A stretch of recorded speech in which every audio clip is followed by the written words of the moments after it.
All right, so we got all of the plants potted up and kind of placed where I think we're gonna keep them. So I wanna kinda tour you through the garden and why we planted what we planted. All right, so this is the first time that, or the first of the 3 videos that you're watching. We have this space here on the side of our house. It's on the north side of our property. That I wanted to play around with the idea of having a patio garden.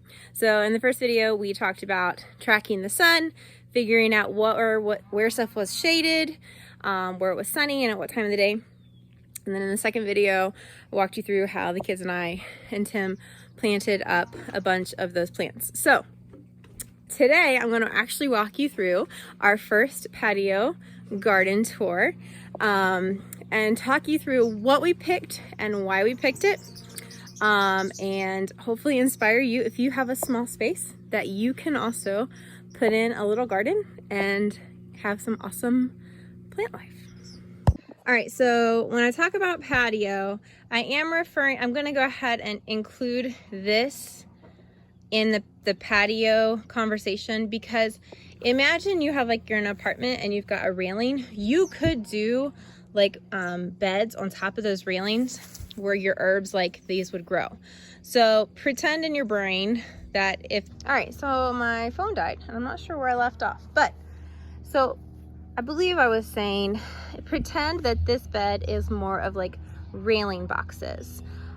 So we opted, after looking at the timing of our sunshine, but also what do I need as a homesteader, as a mom. I have 5 kids. One is a toddler, just over 18 months, so he's always into stuff, and I don't have a ton of time to do everything. So I was looking at it and I was like, okay, I need something that doesn't require a ton of maintenance, that's accessible, but honestly I wanted something pretty. This year I really am craving just pretty, yes, practical, but I want it to be nice and enjoyable. So when we went to the greenhouse, we let the kids each pick out one flower that they wanted to be included in this. So between practical, pretty, and my other goal, I love to cook with herbs. So I wanted to be able to introduce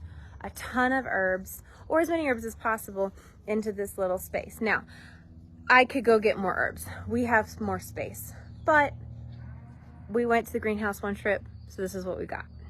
All right, so in this raised bed, we already had established oregano, sage, and thyme. These are perennials that have overwintered well in our raised bed.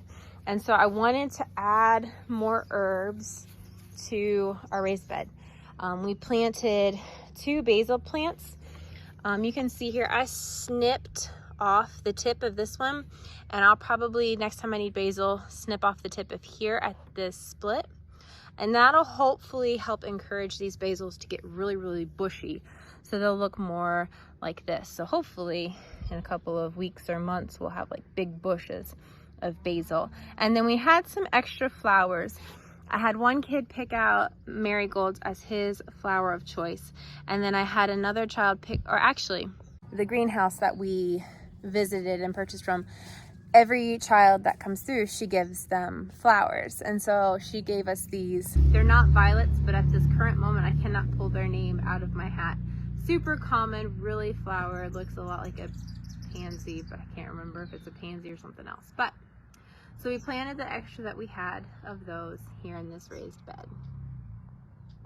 I also am always looking for natural ways to deter bugs, and we spend a lot of time out here.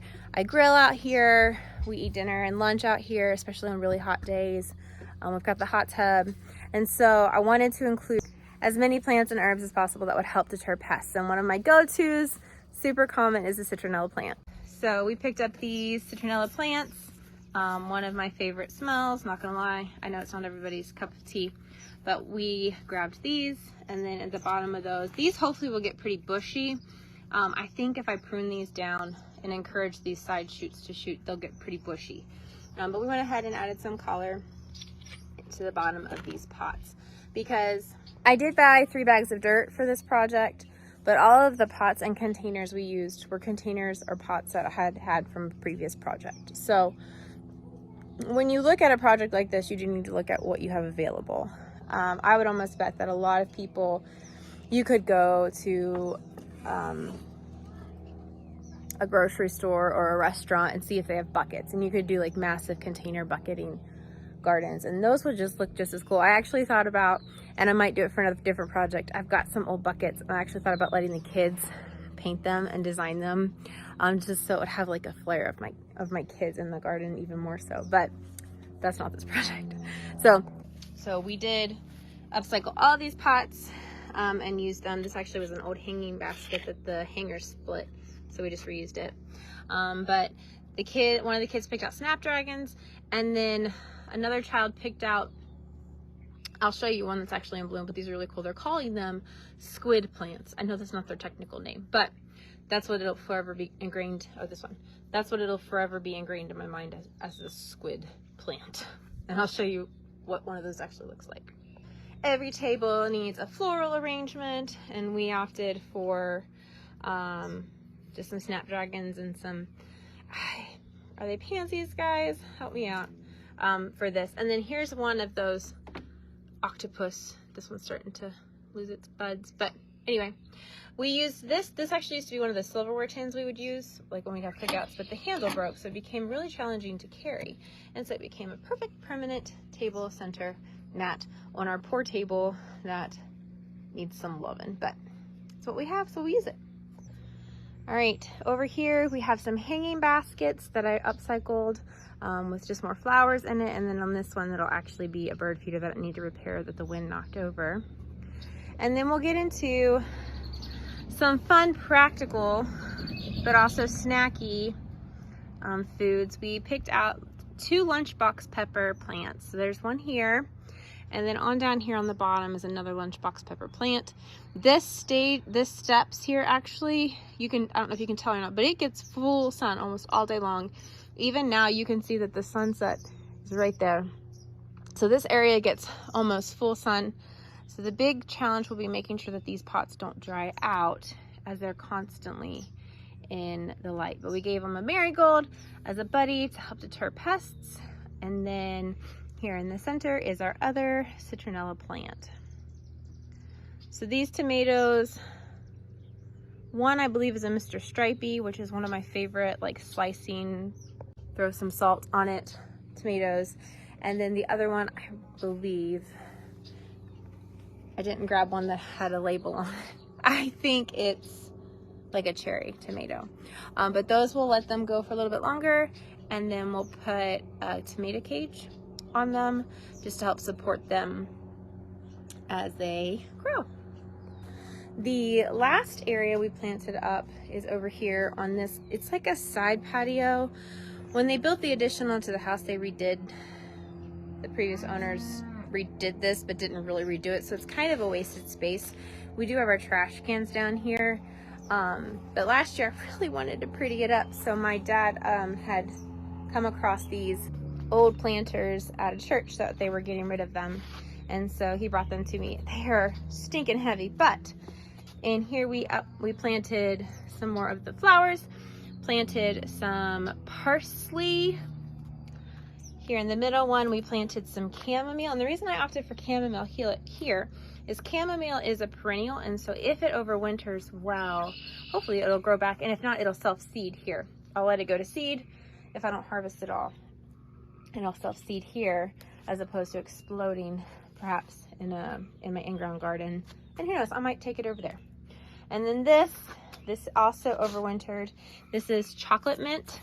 I picked it up on a whim, and I actually used this as an extract. And I made extract out of it, and it was really good in brownies. So I could do a ton more in this space if I wanted to, but I really wanted to kind of stay on the budget of about $100 in plants. And I didn't want to be spending a ton of money on dirt because I knew I'd have to fill up all the pots. But if you have a bigger budget, put more plants in. I could probably fit 10 or 15 5-gallon buckets easily, if not more. currently I have a cat ornament up here, but we could do like planter boxes up here if we wanted to. And I think I may, they're not actually part of this project and vision, if you will, as far as our budget, but I had to up pot some strawberries and I ran out of room in these beds. So they're in just like planter boxes. So I may put them up here as well, just to get them off my front porch. But tons of options. I could put more over here if I wanted to.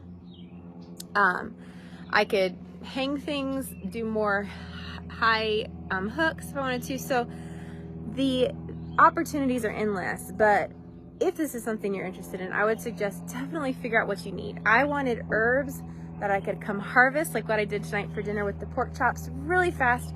I didn't want to have to go down to our in-ground garden to get herbs really quickly, like if I'm in the middle of cooking and Nathan's having a rough go of it. I wanted something local, quick, and easy, and so that's what these herbs will allow me. But ultimately, it's fun. I look at these flowers and I think of the kids as they picked them out. I think of our trip to the greenhouse. I think of the fun afternoon we had planting, but also it brings, you know, an expansion of our garden here onto some space that we hadn't been using. So I hope maybe this will inspire you, even if you only have a little patio or a little deck, that you can grow something. Hopefully these will do well. I'm not a great container gardener, but I'm planning on giving these guys some food periodically since they are in a container and their dirt is limited in nutrients. But I wanted to try it, wanted to bring you guys along with it, and I hope you guys have an awesome day, and we'll see you in the next video.